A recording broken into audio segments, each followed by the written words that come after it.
Welcome back. House Oversight Committee investigators receiving new witness testimony from an AmeriCorps Health trustee that the $200,000 check that James Biden paid President Joe Biden could only have come from predatory loans or senior citizens' money fraudulently invested by one of James Biden's business partners.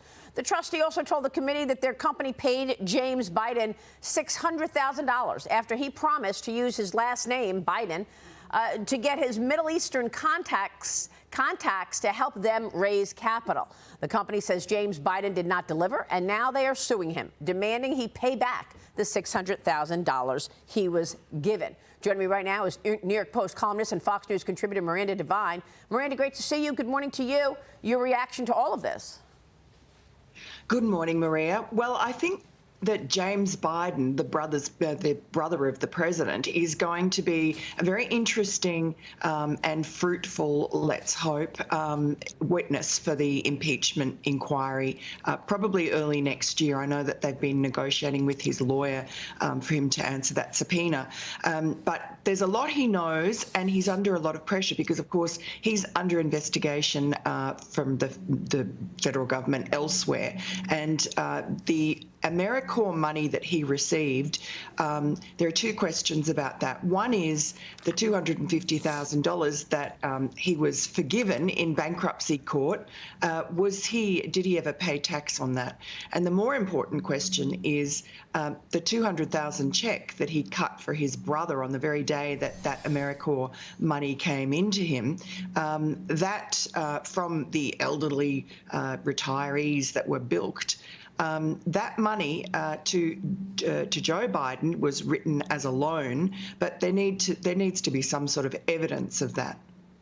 Yeah, they keep saying that these were all loans, Miranda. It's odd to think that there was a $5 million payment from China in the initial setup of a company so that they can have a partnership. It's hard to believe that $5 million initial seed money from China was a loan.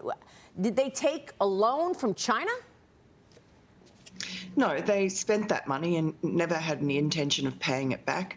I mean, it's the same with Burisma. There's so much money that's come through to Hunter Biden and often to Jim Biden, the uncle, that is written off as a loan. And in some ways, the IRS whistleblowers said that that's just a common ruse that's used to try and evade tax.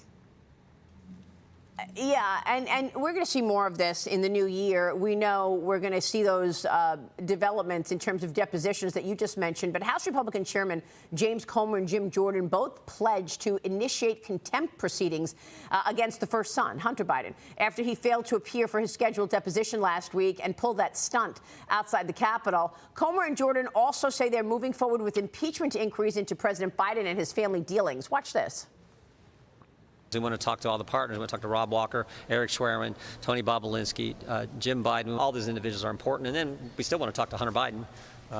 But we want to talk to we'd like to talk to him. It's very clear the White House has been obstructing our investigation. I think the message sent today is very loud and clear. We expect them to comply. Jason Smith, the other chairman, told me throughout the investigation, the Biden family has repeatedly changed their story when asked for documentation on all of these quote-unquote loans. Miranda, how do you think this plays out?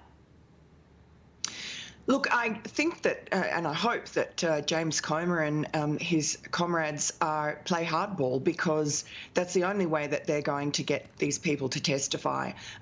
You know, for instance, we had Leslie Wolf, the prosecutor who's been accused by the IRS whistleblowers of obstructing their investigation into Hunter Biden. She came forward last week for a transcribed interview, and from what I'm told, she was completely unhelpful and hid behind DOJ advice not to speak. So you can't have that situation. So I think they just need to follow the January 6 committee's lead. The January 6 committee famously had contempt proceedings brought against Steve Bannon and Peter Navarro for failing to comply with a subpoena. Peter Navarro was arrested in an airport, thrown in jail, thrown in leg irons And Steve Bannon has been convicted and sentenced to 4 months in jail. So if the Republicans need to be at least as tough as the Democrats were when they were running that sham J6 sort of trial. So I hope that they do that, and they need to do that. And, Hunter Biden, I mean, it's extraordinary that he thumbed his nose the way he did at Congress. And you can only think that the reason that he did that was because he knows that he has his father's pardon power in his back pocket. Yeah, and we also reported on Sunday that standing next to him was Kevin Morris, who is that California lawyer who's paid so much of Hunter's taxes as well as his lavish lifestyle. He, too, was asked by the Oversight Committee to come speak to them, and he told them that he was on vacation from Thanksgiving to New Year's overseas, and yet there he is under their noses in Washington. Yeah. I mean, the contempt that these Hunter Biden and his lawyers have for Congress is just out of control. And Abby Lowell, his lawyer, is constantly suing people on behalf of Hunter, and the White House is obstructing anything that that Congress has a constitutional duty to do. So let's see how it plays out. But I think that James Comer has lost his any patience that he had during this year. Also worth noting is that Hunter Biden's White House visits and his trips and rides on Marine One are apparently missing from the visitor logs. Unlike other members of the Biden family, the White House dodged questions about it, saying that recording the first son or other family members' names in the Marine One logbooks was something we've never done, quote unquote. Miranda, your thoughts on that? Why would they hide the fact that his son is traveling with him and living at the White House? Why hide it? Well, that's a very good question. And I think it's ironic for this president, who promised to have the most transparent presidency in history, has actually done the opposite. He has the most opaque and secretive administration. And, it's interesting to note that in May of 2021, just a few months before Joe Biden took office, he changed the policy so that that his son and family members would not be listed on official logs.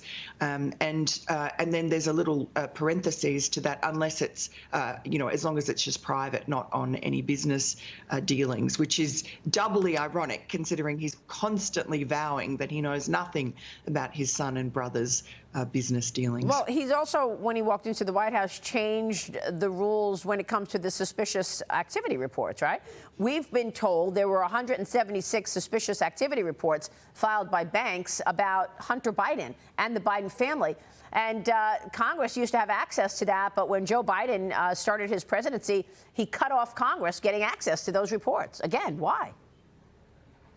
Well, obviously to cover something. And so if he has nothing to hide, as he constantly says, why put up so many obstacles to congressional investigators? This is just par for the course for this family and for Joe Biden.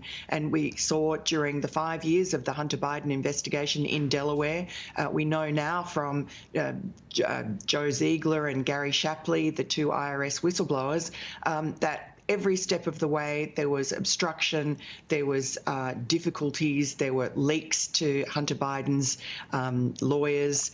Every step of the way it was a cover-up. And I think we've seen this from the beginning. I mean, even the classified documents scandal with Joe Biden and all those documents found in all sorts of places, including in his garage in his home in Delaware. Again, we haven't been told the truth about that. His lawyers found those many months before they disclosed that they had. Yeah, pretty extraordinary stuff, Miranda. We'll be reading your column. Thanks very much, Miranda, for joining me this morning.